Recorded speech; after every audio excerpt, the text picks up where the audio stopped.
this. Part of the reason that Hollywood has gone down the road that it has over the last several years, okay, the last 5-10 years at this point, is because of social media. And as kind of the thing we've always known, and we're just now finally getting the types of confirmations, as you stated before I jumped on. This is nothing new. This is kind of a no shit moment. But the key is that now we're actually seeing the internal documents. We're actually seeing the internal communiques that back it up. And that's the part to me that is fascinating, that this is finally coming out. It's confirming everything we've known, because social media, Twitter, Facebook, all of this has been so incredibly manipulated by one side. And denied it. And they've always denied it. They've denied it tooth and nail the entire time. It's been painted as a right-wing conspiracy, as QAnon, as something that makes you crazy if you say that oh my gosh, a company not putting out information that's bad about itself. That would never happen. Companies would never hide information that doesn't make them look favorable. That's something a company would never do. There's no reason for them to do that. To act like that's a crazy conspiracy theory, to literally gaslight the American public into thinking that's something that only a right-wing extremist would think of, it's a reasonable actor theory. Yeah. It's like the Occam's razor. To me, that's why this is a no shit moment. This is, these business interests, these connected actors, and by the way, they don't just mean actors and actresses in Hollywood, although they do mean actors and actresses in Hollywood. They're included amongst those people, but they mean politicians, business people, corporations, and Hollywood, right? Everybody together, right? What we've all known works together, and the reason why I always talk about these things together is because they are working together. They are working together to subvert due process, democracy, our fucking Constitution. And if you don't address this holistically, I think you're doing a disservice to the law. I frankly do think you're doing a disservice to the Constitution, because in order to fight back against our enemies, we can't have one hand tied behind our back. We can't only call it in the courtroom. We have to call this bullshit that's happening within corporate America out, or else we will never, ever fix this problem. And no, you're totally right. And what you just said actually touches on something that's very important. We can't just call it out in the courtroom, but why? Because 90% plus of this stuff will never get to the courtroom. And that's the problem. This is being fought, quote unquote, in the streets. This is being fought in the social media atmosphere. And this is why this needs to come out. And this is why, for all the flack that Elon Musk is catching from very much one side of things at this point. Very much one side. At the end of the day, history will look back at Elon if what he is doing now continues with this type of measured hand approach. History is going to look back very favorably at this guy. And this hopefully will be a turning point. And let me be clear. I've said this once. I'm going to say it again. I'm not a guy who says Elon is fucking Jesus Christ, the second coming of Jesus Christ, and that Elon has no personal motive or personal gain or anything like that. I think he was going to gain wildly. I think he's going to be wildly profitable. I think he's going to make a lot of money for his businesses. I think he's a very fucking savvy business person. He's going to take Twitter public again in a few years. And what he's doing now is to clear out the dirt and to make Twitter a much more robust, like where the activity on Twitter is truly legitimate. I know there's a lot of advertisers right now screaming about, we're going to get off Twitter. We're not going to do this anymore. Yeah. Give it a year or two and see how that pans out. They're not getting off Twitter. There's no alternative. What's your alternative? Money talks and shit walks, and that's the bottom line. And that's what's going to happen. He's going to rebuild this thing into something. He bought it for $44 billion. When he IPOs this thing again in 3 years or whatever his plan is, might be 5 years, might be 2 years. I don't know what it is. When he IPOs this thing again, the IPOs, I bet you, is going to bring in over $100 million just on the first day.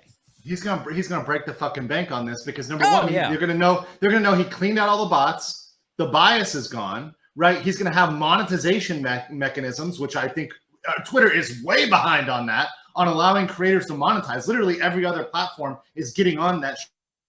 I mean, even TikTok is kind of making moves on that. Right, every single platform is saying, "Hey," looking at YouTube, being like, "Hey, if we allow people to monetize, this works." That's why Rumble is working. That's why Locals is working. That's why all these other platforms are working, because they're saying, "Hey, we're going to try to make people monetize."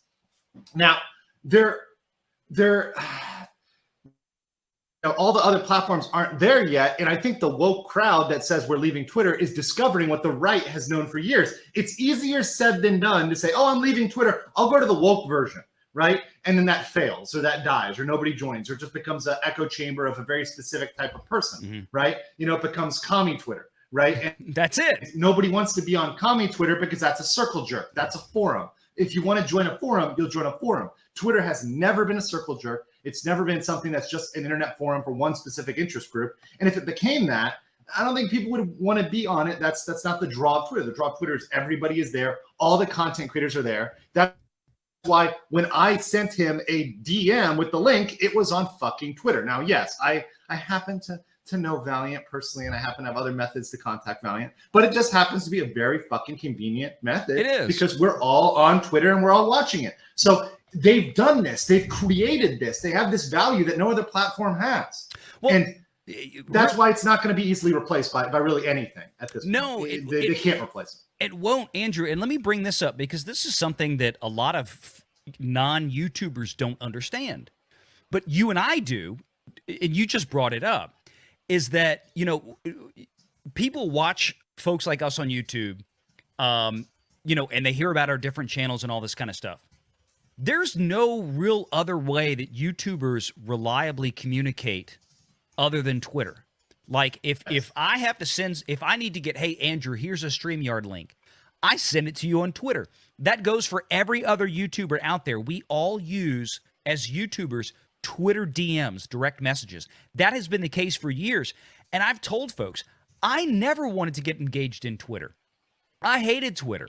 The only reason I created a Twitter account 18, 19, 20 months ago, whatever it was, I'll be on YouTube 2 years, February 1st. I created a Twitter account shortly after that.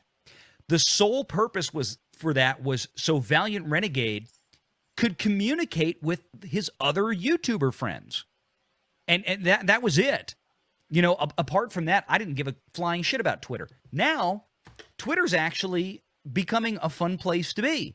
And I don't care. It's actually really fun. It's actually fun. And that's all I measure it by. That's my yardstick. My yardstick is the result. Am I getting the result? And am I seeing my friends get the result, right? Everybody I talk to, every other content creator says, hey, Twitter's fun now. I can kind of say what I want to say to a certain extent. Within the reason, when and obviously Ye tested the limits of that, right? He pushed the boundaries of that. That is a whole separate discussion whether or not Elon should have put up a public poll on Ye's banning, whether that was personal, whether he should have done it in the first place, whether people should be banned at all, right? Like at what point should people be banned? That's a separate discussion. We're not having a discussion right now. I'll just say this real quick. You can say it, but I don't want to get too deep down that there. No, I don't want to go down there. Just before I have to bump out, here in a few minutes. As somebody who is a native New Orleanian, okay, I'm born and raised in New Orleans, and we've known Kanye has been a nut job since 2005. And a lot of people forgot about this, and it's been amazing on Twitter this week. People have gone back and found this footage. Those of us in New Orleans are like, welcome to the party. We've known this for 17 years. The moment when Kanye West was on stage with Michael Myers in 2005 during a nationally live televised Katrina fundraiser thing that all these Hollywood stars got in, and Mike Myers is just reading off the cue card, Shrek, that Michael Myers, not Halloween Michael Myers, Shrek and Austin Powers. And he's talking about the people in New Orleans and all this. And then Kanye just bumps in and goes, George Bush hates black people. I'm like, and in Mike Myers' face, and everybody in New Orleans was watching this. This is 17 years ago. We were like, everybody in New Orleans felt bad for Mike Myers in that moment. So we've known he's kind of been a nut. And I get the fact that everybody out there, and I did too, was happy that it was like, okay, he's obviously kind of waking up to the fact that, certain political parties are not his friends, but he's still so out there on so many other things. That's it. I'm not going to lie to you, Valiant. The thing with me is I always think that people are kind of nutty that are celebrities, because you have to be kind of crazy to be those type of people. If you're a person who's successful in business, successful in whatever, athletics, successful in Hollywood, whatever. You have to be kind of crazy, because if you're just a normal person, you would get normal results. So you have to do something in a weird way. If your brain is like everybody else's brain, you're going to just be acting like everybody else. You'll be, oh, I got my briefcase and I'm heading off to work at, I don't know, to work at Twitter, and I'm just going to go down here and do some yoga, and this is great. And oh wait, shit, Elon's firing me. If you're just following the NPC dialogue, like, you're not going to make the big bucks. You're not going to be successful in life. You're not going to achieve something. You have to be weird. And I think people should accept people if people do something weird, I don't say, hey, the behavior is weird. I say, is it working? Is what they're doing getting the intended result? And right now, for Twitter, what Elon is doing is fucking working. Whether anybody likes it or not, whether they're salty about it or not, it is actually working. So that's the yardstick I've got right now, and I'll assess it as we go. And I'll also apply legal analysis to it. I'll say, hey, this doesn't comport with the Constitution. Hey, this isn't exactly what free speech means. Elon is wrong when he uses the word free speech here. He's not really using our free speech. But here's the other thing, too, which people don't realize, especially people in the United States, which tend to only think about the fucking United States. And no offense, I'm an American. I love America. But the point is that you got these other goddamn countries, particularly Europe, the Europeans out there, fuck your fucking laws and your regulation, which are way stricter than the United States. And they're already threatening Twitter. They're already threatening Twitter sanctions. So Twitter, a global company, has to say, okay, how can we comply not just with the First Amendment, but with these ridiculous draconian European measures? You've got to go above and beyond what's just in the United States. So that's where you get issues. You get issues with Germany, for example, where you can't have stuff that Ye posted on the internet in Germany. That's literally not allowed. Now, that's free speech in America. I get it. But in Germany, that is per se against the law.